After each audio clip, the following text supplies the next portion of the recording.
Fala galera, meu nome é Brian, seja bem-vindo ao canal Brian Fute Meta. Nesse vídeo vou explicar a análise tática completa do jogo Flamengo versus Vasco no Brasileirão pós-jogo. Será minha opinião, o que eu farei diferente, o que aconteceu taticamente e muito mais. Mas antes de explicar, solta a vinheta.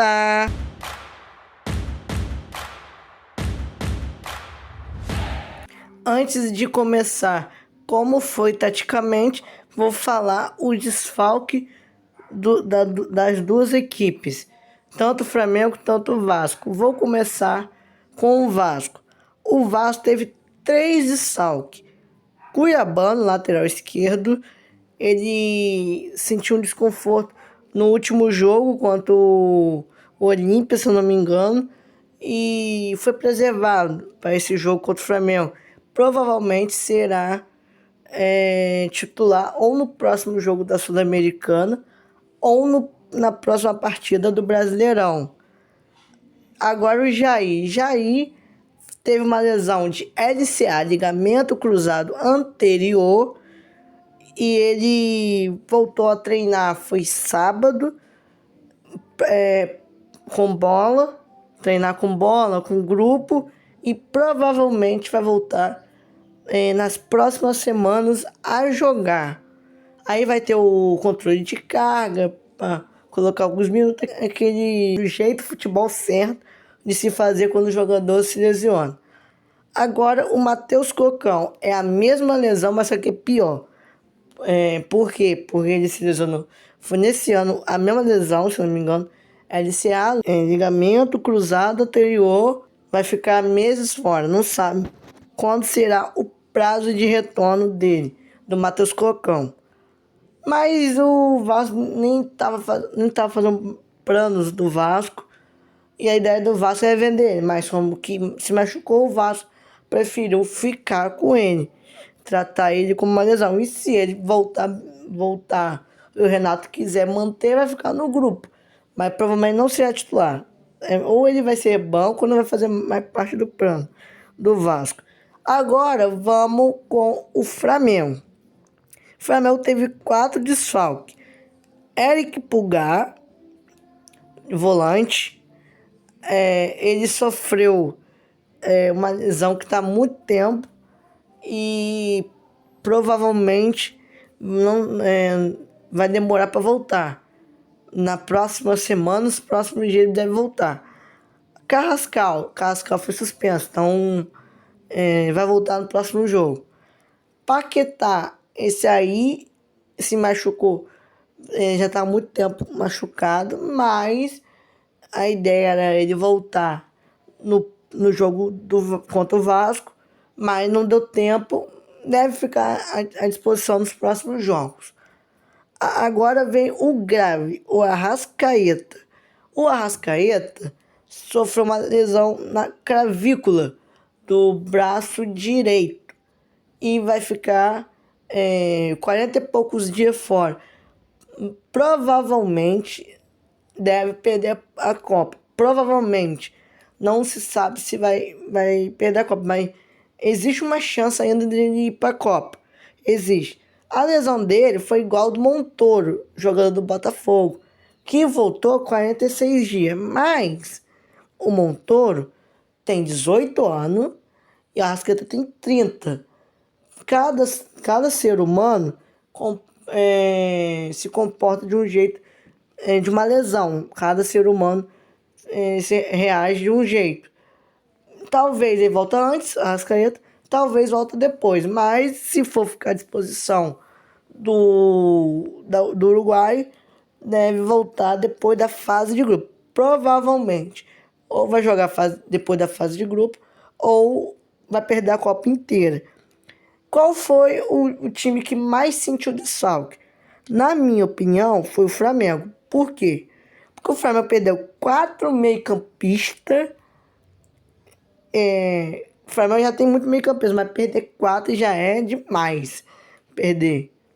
Eric Pulgar é titular do Flamengo, esse aí não sai do time. Lógico que o Everton Araújo tá jogando bem, mas Eric Pulgar faz falta. Acho que ele é o menos, junto com o Carrascal, que menos faz falta. Já o Carrascal é reserva. Isso aí faz multifunções, é um jogador de segundo tempo. Mas o Luiz Araújo faz também, Luiz Araújo. Essa função de segundo tempo. Então, o Carrascal não fez tanta falta. Aí agora vem os dois que fez mais falta. Paquetá e Arrascaeta. Paquetá, esse aí foi contratação cara. Acho que é a maior contratação do futebol brasileiro. E ele faz falta. Ele é um craque. Então, um craque sempre faz falta. E ele é da posição do Arrascaeta. Ele seria o substituto ideal do Arrascaeta. E além de fazer várias funções. Já o Arrascaeta é o craque da América do Sul. Isso aí qualquer time sente quando perde. O Arrascaeta, só perder o Arrascaeta, o Flamengo perde a metade do coração do elenco. Aí a Arrascaeta faz muita falta, vai fazer muita falta. E ele vai fazer provavelmente muita falta para o Uruguai nessa fase de grupo. Vou fazer um vídeo dos jogadores lesionados que provavelmente devem perder a Copa do Mundo ou perder uma parte da Copa do Mundo. Vai ter muito conteúdo, porque a Copa do Mundo será nesse canal Brian Foot Meta. Eu vou explicar tudo sobre a Copa do Mundo e principalmente nossa seleção brasileira. Então se inscreve no canal para não perder esse conteúdo e ativa o sininho também, né? Agora vamos para como que foi taticamente as duas equipes. O time do Vasco foi Léo Jardim no gol, Robert Renan na zaga, junto com Carlos Costa, foi uma surpresa, Lucas Piton, PH na lateral direita, os laterais foram Lucas Piton e PH, Thiago Mendes e Barros como volantes, Orras como esse camisa 10, David como referência, centroavante, Brenner de ponta esquerda, o David e Brenner revezavam. Tanto o Brenner ia para centroavante e o David para ponta e vice-versa. E a outra novidade foi o Puma Rodrigues na ponta direita. Agora, o Flamengo. Deixa eu ajeitar aqui. Flamengo. Rossi no gol. Léo Pereira na zaga junto com Léo Ortiz. Eu até pensei que o Léo Pereira seria desfalque, mas não foi não. Na minha opinião foi surpresa. Varela na lateral direita, junto na outra lateral, Alexandre. Volantes. Everton Araújo está brilhando no Flamengo com o Leonardo Jardim. E um coração do time junto com Arrascaeta, Jorginho. Luiz Araújo, jogo de meia. Isso mesmo que você escutou, jogo de meia. O Pedro foi referência de 9. Samaulino na ponta esquerda e Prata na direita. Teve variação de Luiz Araújo e Prata. Mas antes de falar como que foi taticamente, quem estava lá observando o jogo, o Carlo Ancelotti estava observando na sua tela quem ele observou, que eu acho, Léo Jardim, porque ele não tem a certeza de gol, e vai que o Léo Jardim rouba essa vaga. PH, ele observou, porque o Militão se machucou, porque provavelmente deve ter a dúvida se vai convocar o Ibanes para ser igual o Militão ou vai mudar a estratégia. Outro jogador que também tá na cabeça do Ancelotti, Léo Pereira. Esse aí eu acho que tá com vaga encaminhado, porque ele é zagueiro canhoto e tá jogando muito. O Ancelotti não tem opção na zaga. Aliás, vou fazer um vídeo no futuro qual é a importância de ter zagueiro canhoto. Então não perde esse conteúdo. Aí, ó, já falei 2 conteúdos que eu já vou fazer no futuro. Outro jogador que ele tá observando é o Alexandro, que saía o... Vai ser titular, se não se lesionar, vai ser titular. E o Pedro. O Pedro tá voando. Será que ele irá para a Copa? Irei fazer esse vídeo da seleção brasileira de qual será a convocação. Não perde. E ele observou o Danilo, mas o Danilo nem foi utilizado. Na verdade, ele nem observou, já está confirmado na seleção, porque ele mesmo confirmou. Vamos lá, vou dar minha opinião sobre as escalações. O Flamengo, eu gostei da escalação do Flamengo. Eu não mudaria nada do Flamengo. Talvez o máximo dela Cruz no lugar do Luiz Araújo, no máximo. O restante não mudaria. Já o Vasco, aí tem um problema. Que o Vasco, antes de lançar a escalação, ele estava sendo cogitado de Adson na direita, Andrés Gomes na esquerda e o homem gol Spinelli estava sendo especulado. Aí quando eu vi isso, eu gostei, eu até falei, dá para ganhar do Flamengo com esse trio, dá para ganhar do Flamengo. Até tava o Saldívia. Aí o Saldívia, eu fiquei preocupado, porque a última vez que o Flamengo enfrentou o Vasco, o Pedro deu um baile no Saldívia, porque ele é aquele zagueiro que salta toda hora, que não quer saber, salta. Já o Carlos Coelho é aquele zagueiro que também é agressivo, mas só que ele espera primeiro. Aí eu fiquei preocupado, até preferi o casco extra. Aí quando lançou a escalação, eu vi que ele colocou o casco extra, certo? Gostei, mas colocar Brenner, Puma e David é sacanagem. Pelo amor de Deus, né? Adson era para ser nessa ponta direita, na minha opinião. Na esquerda, eu iria de Nuno Moreira e de centroavante eu iria de Brenner. Eu vou até explicar por quê. O Renato explicou na coletiva que o Spinelli e o Adson não começaram jogando porque eles jogaram 90 minutos contra o Olímpia. E o Carlos Cuesta também foi titular hoje, porque o Saldívia também jogou 90 minutos, porque o Carlos Cuesta estava com a suspensão. Já o Andrés Gomes, o Pedrosa, jornalista do Vasco, apurou que o Andrés Gomes não estava 100% para começar jogando, por isso não foi titular. Então o Andrés Gomes dá até para deixar para lá, o Andrés Gomes, por causa de lesão, mas o Adson, meu problema não é o Spinelli tá certo deixar no banco, para ganhar mais um atacante de velocidade, ter um atacante de velocidade. O Spinelli não é isso. Quem faz melhor é David e Brenner. Isso aí eu não reclamei, mas Adson no banco é sacanagem. A única coisa que eu mudaria era isso. E o David no banco pro lugar do Nuno, porque o Nuno é aquele jogador de controle de bola. E o Vasco podia ter o controle, dava para ter o controle, dava para ser corajoso. Aí agora eu vou falar como que foi o jogo. O Flamengo atacando e o Vasco se defendendo.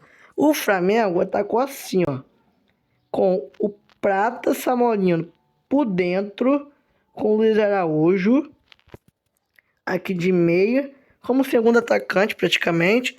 Varela subia e Alexandre subia. Léo Ortiz abria e Léo Pereira entrava no meio da zaga, pro Jorginho abrir aqui. Já o Everton Araújo ficava à frente. Então era um 3-1-6 praticamente. Era desse jeito. Aí o Vasco se defendendo era assim. O zagueiro no Pedro, Piton no Prata, ora também o Luiz Araújo, porque o Luiz Araújo às vezes virava um ponto e o Gonçalo Prata de segundo atacante. E vice-versa. Então o Piton marcava quem ficava nessa entrelinhas pelo lado direito. O Brenner marcava O Varela, eu acho que ele colocou o Brenner para marcação, porque ele tem um fôlego enorme. Ele é muito bom de se defender, mas é horrível atacando, pelo amor de Deus. Paulo Henrique, o Samuelino e Puma marcava o Alexandre. Às vezes, o Alexandre ficava abaixo e o Samuelino aqui. Aí o que acontecia? O Puma ficava aqui mesmo. Aí faz uma dobra, Paulo Henrique e Puma pra cima do Samuelino. O gol do Flamengo, o Paulo Henrique tá sobrando, o Paulo Henrique tá perdido. Não sabia onde marcar. E os volantes no meio não marcaram o Luiz Araújo, o Barros e o Thiago Mendes, porque ele tinha que cobrir o campo inteiro. Olha como é. Tem que cobrir o campo. O Vasco com Orras e David marcava assim. Aí o Barros e o Thiago Mendes variava no Luiz Araújo e Everton Araújo. Como era isso? Se o Luiz Araújo vinha pra cá, pro lado do Thiago Mendes marcava ele e o Barros marcava o Everton Araújo. Se o Luiz Araújo viesse aqui, o Barros marcava o Luiz Araújo e o Thiago Mendes marcava o Everton Araújo. Era sempre assim. Aí o que acontecia? O Luiz Araújo ficava no meio para deixar perdido. Aí às vezes os dois descia. Aí deixava um buraco pro Everton Araújo poder estar com a bola. Aí esses dois revezavam e aí às vezes ficava muito perdido para marcar o Everton Araújo, quando o Luiz Araújo vinha por dentro. E o Orza e o David ficavam lá na frente. É um 4-4-2. Agora, o Flamengo se defendendo e o Vasco atacando. Aí o Flamengo como marcava?